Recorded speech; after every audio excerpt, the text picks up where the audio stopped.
Definition of the effective efforts of individuals and teams. What gets rewarded gets repeated. Measure, recognize, and reward. Measure performance. You can't really acknowledge it if you don't measure it. Let people know how they're doing and hold them accountable. The 4 currencies. We talked earlier about our customers' realities. We said that our customers have 4 currencies in their lives. But the truth is that our internal customers also have 4 currencies. Do you pay your staff with money, time to have a balanced life, feeling safe and feeling special every day? If you're only paying your people with money, there's not enough money to make up for the fact that you're not paying them with the other 3 currencies. Pink suits. I spoke 3 years ago or so in Dallas, Texas, and I shared a hotel with 3,000 Mary Kay representatives, 3,000 ladies in pink suits, way too many pink suits. But what I thought was interesting was that every one of those 3,000 ladies had pinned on their bosom, more or less, hundreds of badges, pins, buttons, and ribbons, all decorated up right there up front. And I figured it must have taken them 2 hours to pin all those on, but they did. They did. Because every single one of those buttons, badges, pins, and ribbons represented a thank you from Mary Kay, an acknowledgement for a sale made, a quota beat, something they had done. And Mary Kay has 300,000 representatives around the world, and what Mary Kay learned a long time ago is you cannot actually supervise 300,000 women, but you could encourage them like anything. Her job as a leader is to be an encourager. Sending cards, a thank you every day. What can you do to encourage people, to recognize and reward people? A thank you every day. People say, how important could that be? How big a deal could thank you be? Thank you is a big deal. The number one reason that people stop trying in any business is because they believe they no longer make a difference. And the truth is that if you believe that you don't make a difference, it would be stupid to keep trying, because trying is more work than not trying. So if you honestly believe that you don't make a difference, why would you keep trying? And if you get a thank you every day, how could you believe you don't make a difference? A thank you every day. How big a deal is that? I'll ask you a simple question. How many of you have someone in your life at home right now that you know intellectually loves you? How many people are so blessed? And how many of you still like to hear it every day? And if you don't hear it every day, for a few days, what do you start believing? Maybe they don't. See, we're all fragile. Get over that. We're all fragile. Well, the truth is that a thank you at work is like an I love you at home. And don't get those two mixed up, because it can really mess up your life.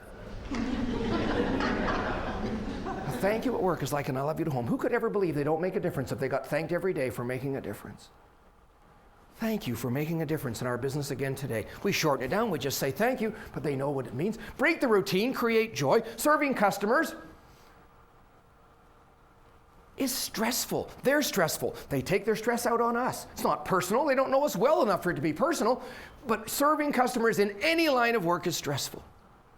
Are you replenishing the joy in your position of leadership?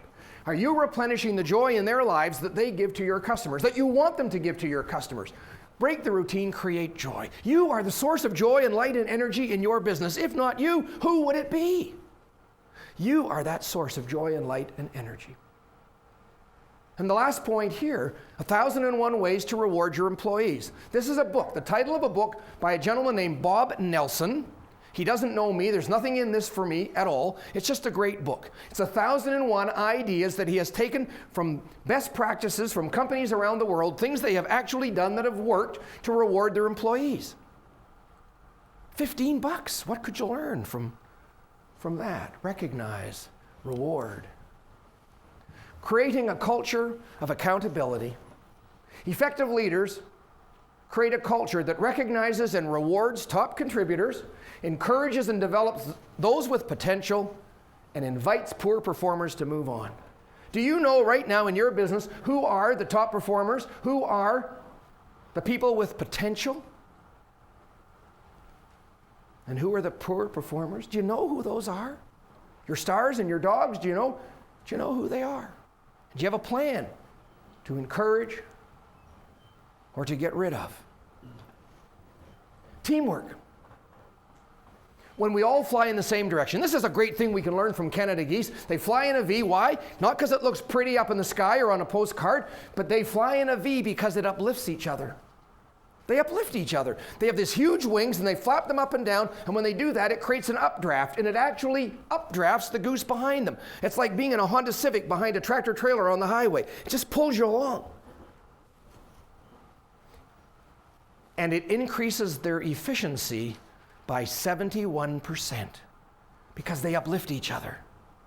And they ride on the updraft from each other. Is that the way? They honk at each other. It's encouragement. That's what it is. Is that the way it is in your business?